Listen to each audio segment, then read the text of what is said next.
ఉంటుందంటే out sourcing అంటే permanent job కాదు, కాంట్రాక్ట్ అంటే పర్మనెంట్ జాబ్ కాదు. కానీ వాళ్ళకి ప్రాబ్లం వచ్చినప్పుడు కోర్టులు జోక్యం చేసుకుంటున్నాయి కదా. ఎందుకని కాన్స్టిట్యూషనల్ ఆబ్లిగేషన్. అంటే వీళ్ళు అవుట్ సోర్సింగ్ కాంట్రాక్ట్ లో కూడా రారని కదా. అవుట్ సోర్సింగ్ కిందకి వస్తారా?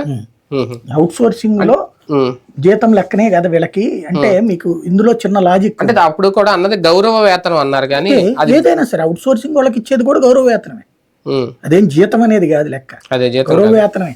కాంట్రాక్ట్ అంటే కూడా పనికి ఎంత అని దాన్ని ఏమంటామంటే పనికి తగ్గ పనికి ఆహార పథకం టైప్ లో పనికి వేతనం, కూలీ. ఇంకా కరెక్ట్ గా చెప్పాలంటే కూలి డబ్బులు అంతే.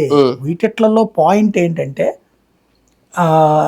మీకు మామూలుగా కనుక చేతికి క్యాష్ ఇచ్చుంటే ఈ కోర్టుకి వెళ్ళినా చెల్లుబాటు కాదు.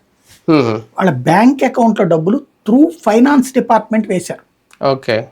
మిగతా వాళ్ళకి జీతాలు ఎట్లా వేసారో అలాగే వేశారు వీళ్ళకి. అంటే శాలరీ లెక్కలోకి వస్తుందా అలా వేసింది?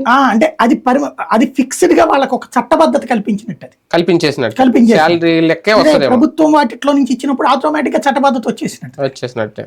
అది ఇప్పుడు తీయొచ్చు, తీసేయచ్చు కావాలంటే రీజన్ చూపించి సస్పెండ్ చెయ్యి లేదా తొలగించు, రెండు హక్కు ఉంటది. అది వ్యక్తికి ఉంటది కానీ డిపార్ట్మెంట్ తీసేయడానికి కుదరదు.